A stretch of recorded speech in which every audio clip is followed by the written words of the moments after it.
Hello again. Chris Lee of Southeastern 14 here to preview and predict Arkansas's series with Kentucky this weekend. My buddy Andrew Hutchinson, who covers Arkansas, joining us. Before we get there, a reminder, this is sponsored by BetOnline, your number one source for all summer sports this season, from MLB, golf, the NBA, and NHL playoffs, all the latest stats, news, and scores available to follow your favorite teams.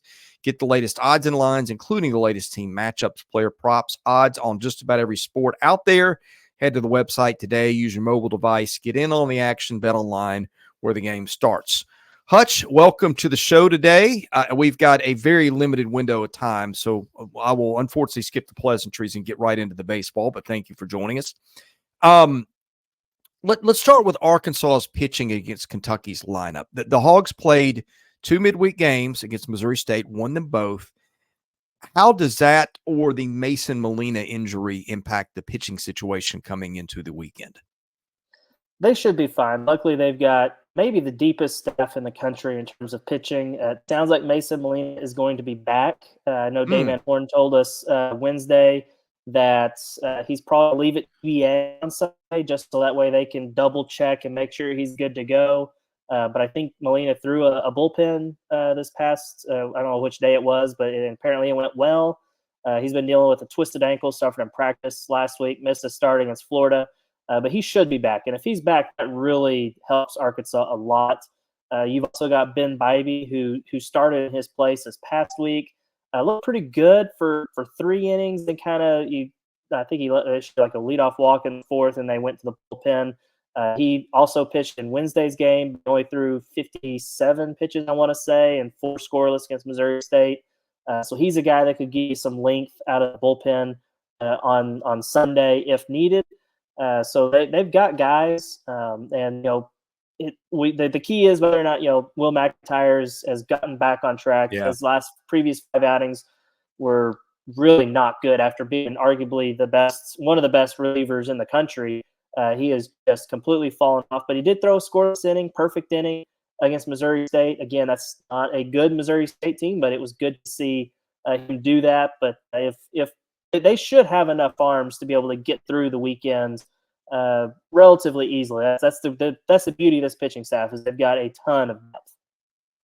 Yeah, you covered the McIntyre situation. He's just not been as effective lately as he was before. Excuse me. I mean, look, he's also thrown 44 innings. I'm not saying Dave Van Horn's wearing him out, but that's a lot of innings for a reliever at this point. But they got all kinds of guys. They got Cody Frank, Gage Wood, Christian Fouch. I mean, depending on how deep you want to go with the conversation, they got a lot of guys. Hagen Smith's just been dominant, as we know. Sometimes a little bit of an issue with control, but I mean, right now, if you pick the pitcher of the year, he's got to be the guy in this league. Give me a storyline with their pitching that maybe we're not talking about here. I would say let's talk about Brady Tigert, the number 2 starter. He went through a little bit of a mid-season lull. He was struggling to work deep into games. I think he went like 5 straight starts where he didn't get through the 5th. But his last few outings have been really sharp. Now, he's not Hagen Smith dominant. Very few people, if anybody, is. But he has been really, really good and giving them some length. He's on 6 innings, the last 2 starts. He actually worked into the 7th this past weekend. So if you're getting that length out of Hagen Smith, who threw 7 innings against Florida, that just shrinks your bullpen. Shrinks the innings you have to use out of your bullpen. So I think Brady Tigert coming on like he has been huge. Now I think the other key is getting Mason Molina back to where he was earlier in the season. Yeah. I think he's had a major control issue. He's usually been able to kind of work around it. It's been a very delicate balance. I think his last outing or the outing before he got injured, he walked a ton of dudes and start really bad. I think it was against South Carolina. But then he missed this past weekend. Maybe the week off, especially with it not being an arm injury, with it being a twisted ankle, maybe that's good for him. Maybe it gets him away from things and he's able to get back on track like we've seen Brady Tigert do. Because if he's pitching up to his potential, you really have 3 Friday night caliber guys, albeit, Tigert and Molina less than Hagen, but all 3 of those guys could be starting on a Friday night for a major school. somewhere else. I mean, Molina did at Texas Tech last year. So if they can all get back on track, then that would be huge. Yeah, and even then, enough depth among the staff, even if they don't, which is a very nice insurance policy to have in college baseball in 2024. All right, let's talk Kentucky. Two stars in that lineup. First baseman Ryan Nicholson, their lefty, leads in with 14 home runs. Has tailed off a little bit lately, and Ryan Waldschmidt, their left fielder, has been great. He's been their best hitter. Got an on-base percentage, I think, of 506, which is really hard to do. The rest of their lineup, not superstars, but a lot of guys in that 400 to 440 on base range. Probably not just an automatic out anywhere in the lineup. And again, that makes them tough to pitch to. They got lefties in Nicholson and Petre. They got switch hitters in McCoy and Lopez. So they're prepared with whatever lefty-righty combination gets thrown against them. It's a team that walks a lot and steals a lot of bases. This is an Arkansas team on the other side, though. Issues a few free passes, but better control than most staffs for sure. And a good one at keeping the ball in the park, which is not really what Kentucky does anyway. But what's the concern for Arkansas on that side of the matchup? Is there anything where Kentucky's maybe got an advantage where that tilts? Because again, that is a tough lineup to pitch to. Kentucky's speed on the base paths is what stands out to me. They've stolen a ton of bags. That's a major part. At least just looking at the stats, looks like a major part of their offense. And Arkansas's catchers, which that's the other interesting thing about Arkansas, is against Florida, they started 3 different catchers in the 3 games. Yeah. Dave Van Horn says he thinks it's the first time he's ever done that.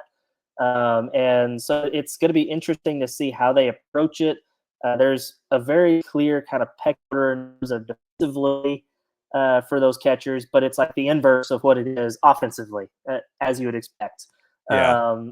Hudson White is probably the best offensive option, but he has struggled throwing guys out even when he was at Texas Tech. Parker Rowland has given up a ton of stolen bases, but he was decent at it last year, so it's a little bit unusual. I wonder if some of that may be potentially him pitching on catching on midweeks and it being more on the pitchers that are throwing. That's what Dave Van Horn emphasized that when I asked him about it after the game, is that it's not just on the catchers to control the run game; it's also on the pitchers. They've got to be quick to the plate, got to vary their delivery speeds and all that kind of stuff. So that is something I'm very much monitoring. Ryder Helfrich, the freshman, has been the best in terms of throwing guys out, but he's got some pop offensively, but maybe not consistency at the plate. So do you throw in the freshman to start in a matchup between the 2 division leaders, a top 10 showdown? It's going to be very fascinating to see what Arkansas does in order to try to slow down that run game. And of course, as Dave Van Horn pointed out, they got to get on base to be able to run, and it's hard to get on base against Arkansas's pitching staff. Well, let's talk Kentucky's pitching staff and Arkansas's hitting for a minute. Their rotation, Trey Poozer, Dominic Neiman, Mason Moore, have been fantastic. Now, the last couple of weekends, they have gotten hit. You've seen the numbers. The ERAs take a hit. Moore and Neiman over 5 now. Poozer about to bump 4. That does not look like what those stats look like a couple of weeks ago as the schedule has gotten tougher. But this is, I'm not saying they're as talented as Arkansas out of the pen, but they're at least as deep, I think, in terms of number of arms they can use, are pretty close to it. Now, the closer, Johnny Hummel's gotten hit a little bit lately, gave up those 3 home runs in the ninth in that wild South Carolina game 1. They've got some other guys here, though. They've got Ryan Hagenell's been used a little bit more. He's been there forever. Cameron O'Brien from Campbell, the righty, has been a guy they've been able to depend on. Robert Hogan, the Texas A&M transfer. Evan Byers has been pretty good this year. They've got Jackson Nova, another guy, been used a little bit late. They've got guys that are veterans. They've only got 3 lefties in the guys that they use a lot. That's Neiman, Byers, and Jackson Nova. So it's more right-handed heavy.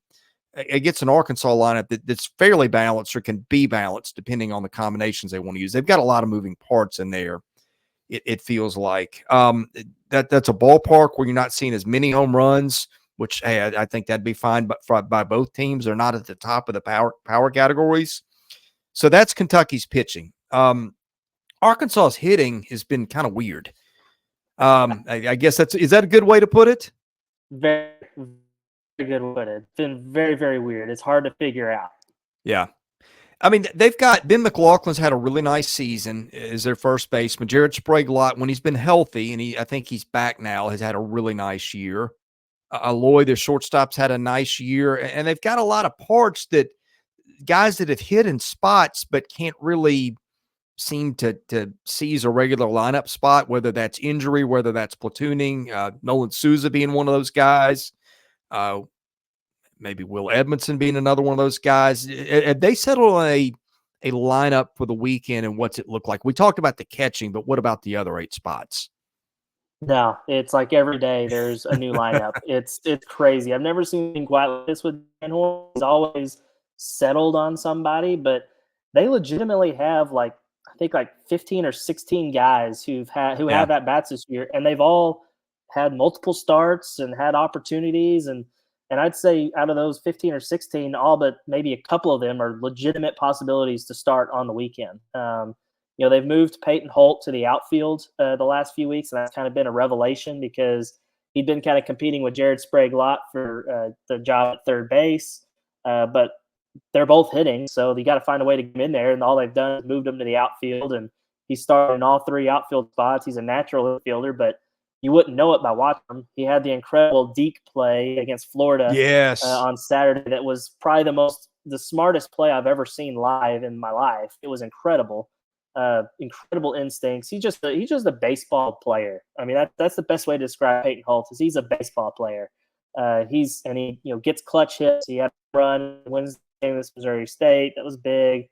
And he's had he had the go-ahead home run before the deke play against Florida last weekend.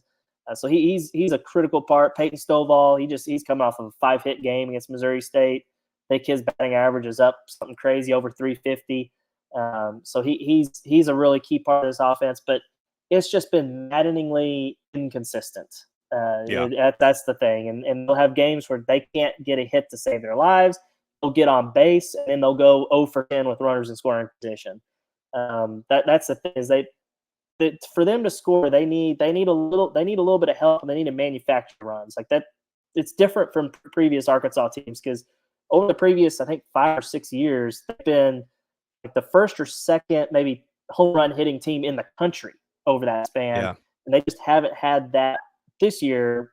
Through our lineup, Aloy has some pop, but the rest of them, it's more of we're going to beat you with singles and doubles, and we're going to walk a lot. We're going to get plunked. We're going to use sac flies. We're going to score on wild pitches and errors. That's kind of how they've done their damage through the season, and that's why you see their numbers kind of where they're at, which is near the bottom of the league in terms of offensive statistics.